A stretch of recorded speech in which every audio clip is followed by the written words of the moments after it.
How we doing, folks? It's Sunday night, and we're all round here to take in some delight, unless you Philip who's bored out his tits. It's Father's Day, and we're here to talk a little Doctor Who number 7 with Sly McCoy and Tracey as Dr. Elizabeth Klein in The Architect of History. We have a space station in the distant future. We have the Selachians, a nice talking shark type species who put Street Sharks of the 1980s animated TV series to shame. We have the Germans and the Reich Empire running amok in a newly established timeline thanks to Klein's meddling. And we have basically a base under siege / invasion type story, slap bang to boot. What do you think about that? Well, you're about to find it. Before we get to that, let's get to this. It's your panel for this evening, all the way from NYC. It's Mr. Will Medina. Well, how's it going, boss?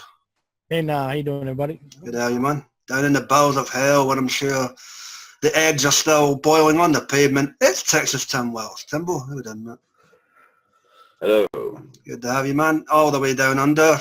He has the thunder. It's Monday morning. AJ, how's it going, man? Hi, guys. How are you? Good to have you, boss. And all the way from Tottenham. Take a deep breath, Phil. How's it going? Good evening, ladies and gentlemen. Oh, there's no ladies there apart from Will. There you go. Ironic that, isn't it? So, guys, the Architect of History. You established timelines galore. We have poor Sam the cook. We have Rachel the companion that never was by the time the story's done. With somewhat of a tragic story by the time you hear it. And we have Klein in her new established timeline thinking she knows what's what. And it turns out she doesn't. Sly McCoy is manipulative as ever. So let's find out what you guys thought about it. Opening thoughts. Okay, AJ, can I get your opening thoughts, mate, on the Architect of History, please? Sylvester McCoy and Tracey Childs. Yeah, I really like this story. I love how Klein thought she could steal the Doctor's TARDIS and just mess around with time whenever she wants. I'm just amazed the Time Lords didn't step in and just boot her ass, you know. Well, technically they did at the end, but that's a point for later on. Yeah, but that's what I mean, like during the whole event, I mean, they were messing up time everywhere. I really like the Selachians, the shark. Selachians, yeah. No, Selachians. I thought it was a V, was that an S? Selachians. Selachians. Oh, okay. All right. My bad. Yeah. And his bad. Continue, mate, yeah. I really like them. They were really awesome. They reminded me of the Jadoon a bit, you know, stomping around, you know, just being really menacing. But other than that, it was a really good story. Okay, mate. Champion. Well, no thoughts for you? Oh, wow, this is the best part of the trilogy like that. And the first hour really got me hooked into it. And that was how the Doctor does in this story, which is unusual. We don't hear or meet the alternate Doctor that was created from this because he was phased out. Yep. And this current Doctor comes in. That's how come his memory is only from a couple of days. Klein got her just in this story, so to speak. Not the way maybe Texas Tim would have wanted, but at least he got her just dessert.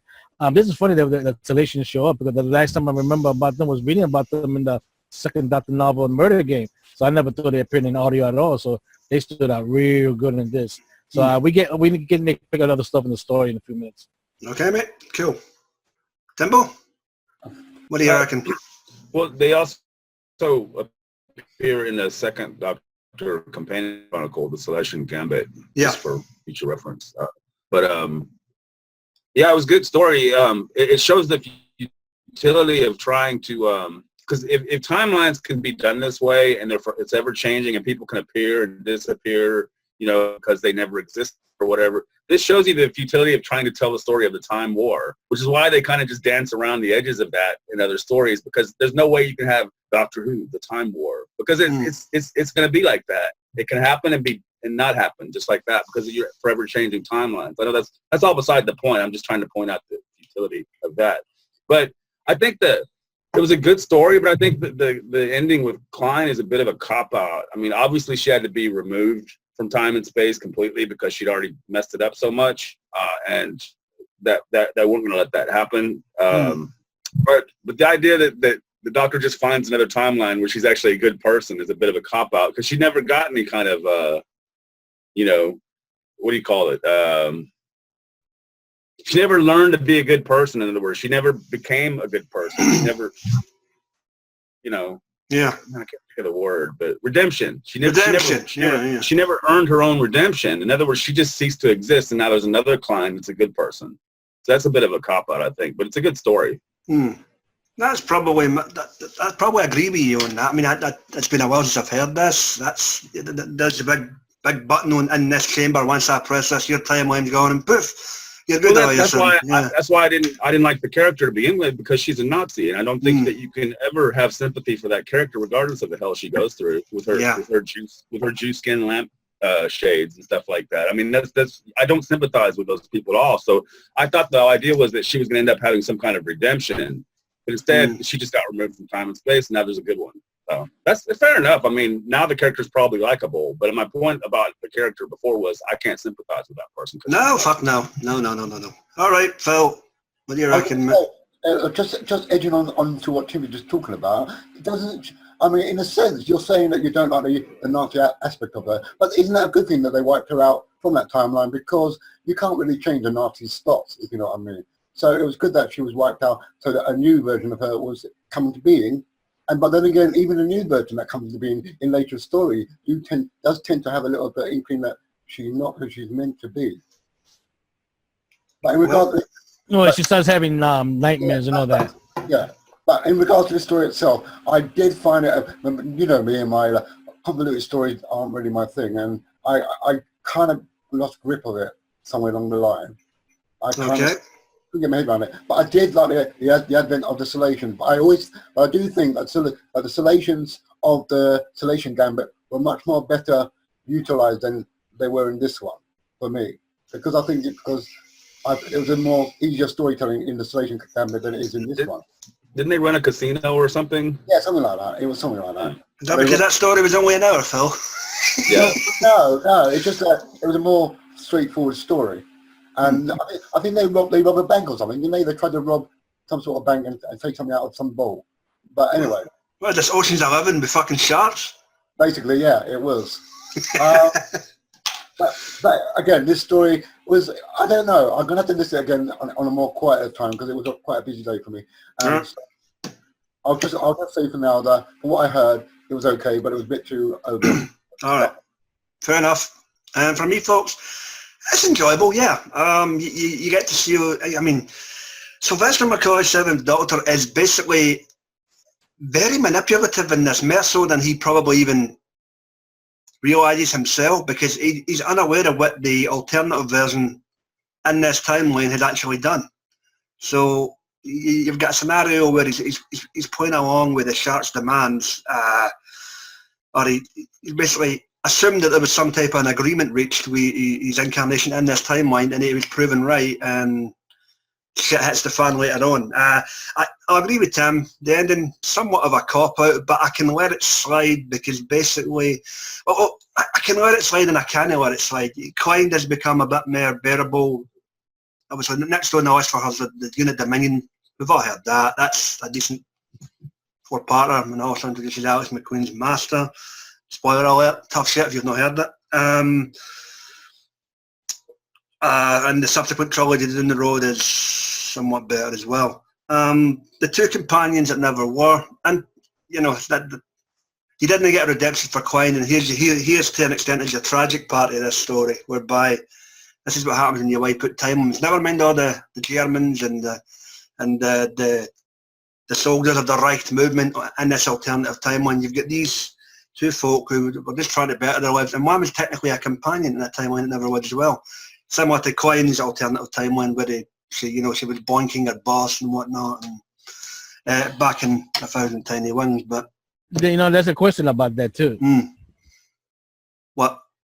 Well, how the Doctor kept bringing up that boyfriend, but the funny thing is, when that occurred, that was when the Doctor became the McGann Doctor. Yeah. So I'm like, how do you remember that? Because it didn't happen yet to him. He remembers it because she told him the story. He remembers Kenya. Yeah. Klein's story, yeah. Yeah. Mm-hmm. all these adventures for him still happened, but I think she wasn't obviously there at the end of it. It was obviously somebody else. I don't think he remembers everything either. That's part of the problem that he has. That's true. So yeah, it's a decent tour. And I do like the Selachians, like the guys have alluded to. Right, guys, any events or characters that stood out for you? Well, we started with the Selachians, but it was good the way they was using this battle, and they just annihilated this military compound, Moonbase and all that, and that was pretty good. Another one, of course, was Sam. Sam, played by? He was played by Ian Hales. Mm-hmm. We find out later that he was not from that timeline. He was from the future that was brought back to be a spy. He was a Selachian spy, yeah. Yes, right. But the best one was the Rachel, the companion that doesn't exist. So that was companion that never was, yeah. Yeah, that was an unusual situation because at the end of the story, she's not a companion no more, and he doesn't remember who she was. So that was a little bit sad. Who played Rachel? Rachel was played by Lenora Critchlow. Interesting. Okay, sorry. You found interesting final. She's all over television. Yeah. Yeah, she is. Everywhere. I watched her recently the other day. So good girl. You get to know you're keeping up. Yeah. Interesting final word from her though. I have no problem with dying, but I'm scared shitless to never have lived. You know, tragic. Anything else, Paul? No, that's it. That's good. Timbo, how about you, mate? No, that's what I was going to say. That I that's the saddest part of the story. That line right there. Plus the twist when he says who, because he doesn't remember exactly. Her. Yeah. And that just makes you realize how these shifting timelines can be so tricky, and sometimes people just don't exist anymore. And that's really tragic if you think about it, because you spent an hour and a half with this girl. She says the doctor's her best friend, so she's his companion that we've never heard of before, and yet by the end of the story, she never existed. And that's really tragic. Yep. I always thought that Time Lords were above twisting timelines, because they're sort of like in the eye of the storm always with those sort of things. So I'm surprised they didn't remember her. They never twisted the timelines, Klein did.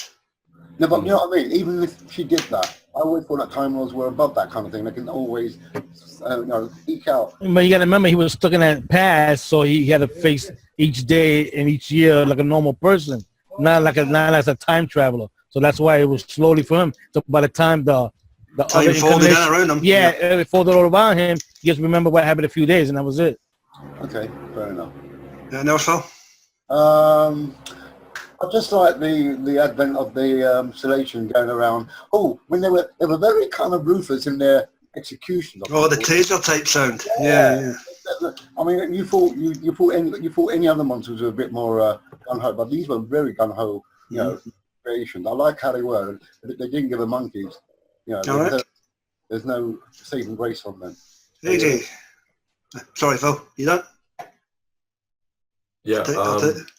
You go, Phil. Sorry, AJ, you go. Your comment. I was just going to say, I like the part where the doctor says he describes time changing around him. It reminded me of the movie The Butterfly Effect, where he would change something and everything around him would change, but he would still remember everything that came before it. Yep. That reminded me a bit of it. Also, like in the prison cell, how the water dripping sound, it was a recording just to drive you insane. It wasn't real. I thought that was a very weird and inhumane tactic by the Nazis, sitting there having dripping sound constantly. Drove you insane. All right, cool, mate. With regards to me, who was the commander of the Nazis? Was it Dexter? That was his name? Yeah. Or Major Richter? No, Major Richter was the guy in a boots, because he was a complete dickhead a bunch. Dexter was by Lloyd McGuire. Lauren McGuire's Dexter was, brilliant. Well, he's not brilliant. He was a fucking Nazi, but he was probably the only one you could sympathise with, in a sense that all he knew was the Dalek war that he fought. He only knew this timeline. He had nothing to do with this time travelling malarkey. Richter, what a cunt! Seriously, man.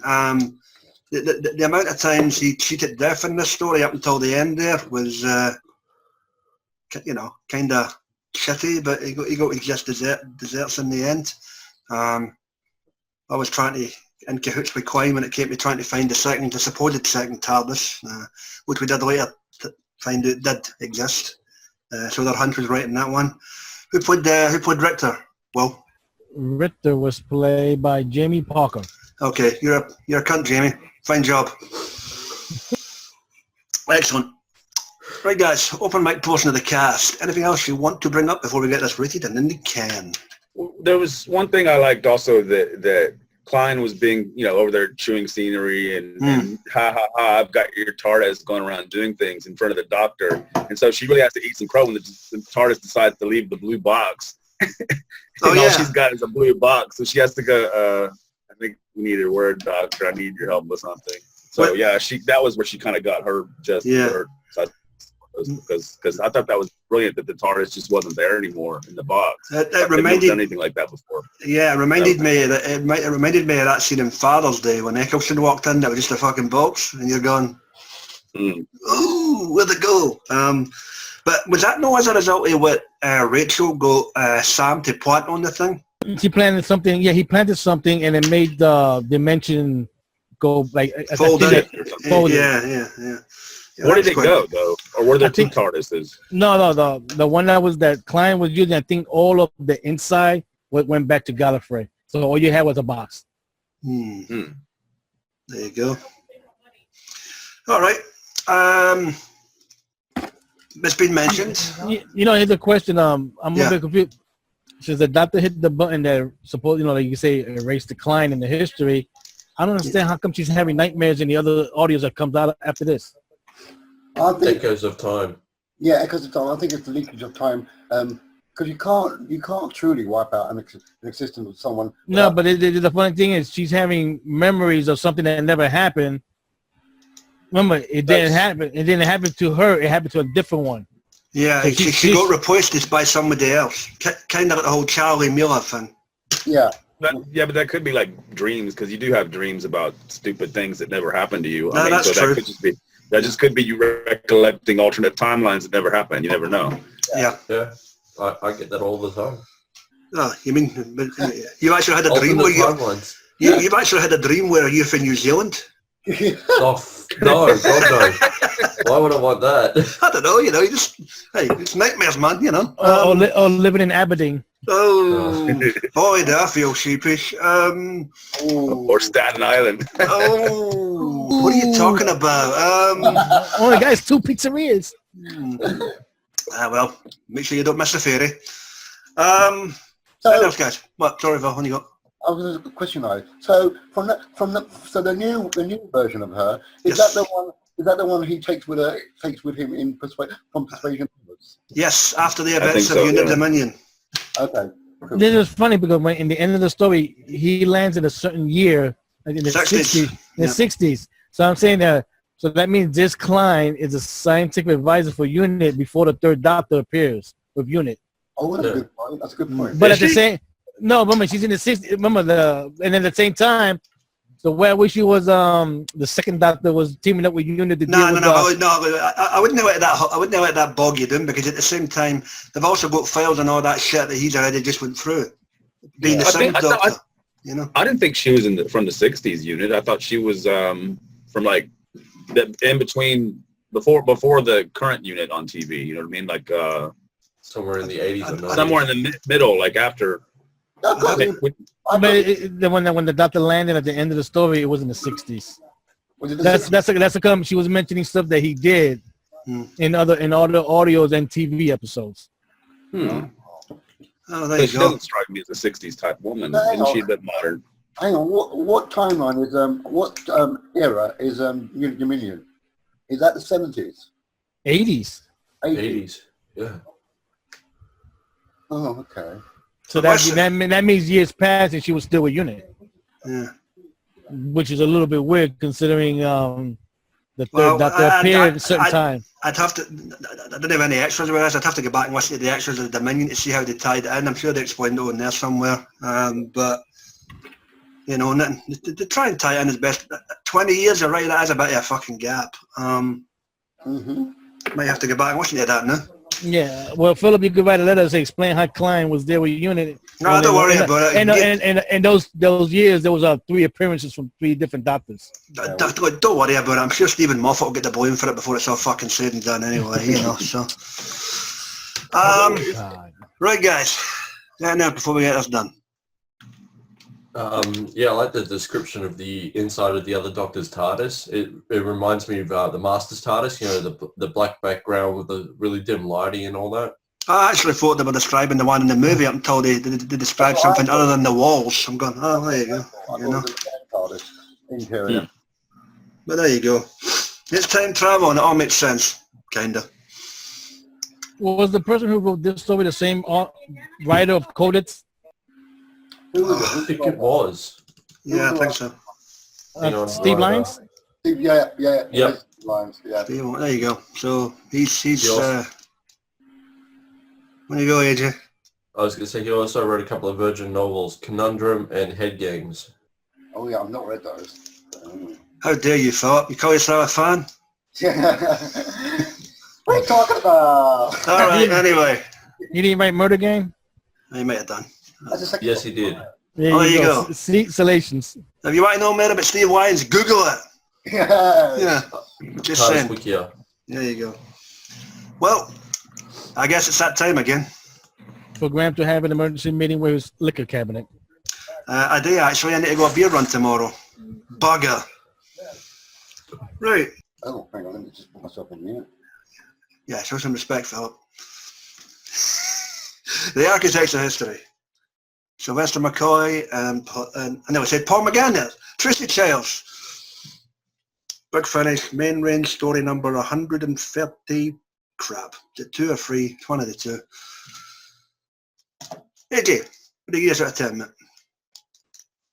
Yeah, I'm going to give this a 9 out of 10. It was a really well done story. It sort of puts a nice bow on the end of Klein's story for now, and, you know, makes McCoy very chilling. Abundantly so. Well, what's the view from NYC? What's the number, mate? Well, this audio number 132, I give it a 9 out of 10, and it's a very great ending to a trilogy. And I look forward to hearing the other 3 with Klein and see how that develops. Yeah, well, you've heard the box set in between. Timbo, what's the view for Techie comment? Yeah, I'll go with a 9 as well. I still think that Klein's redemption is a bit of a cop-out, but the story itself was very good and very, very well done. So I don't really have a problem with that. So. Okay, mate. We can't have it all, unfortunately. Firing squad the bitch. Philip. Because I didn't really get my head around this one, I'm going to have to give it a 7. I'm sorry, but... 7's not bad. What are you apologising for?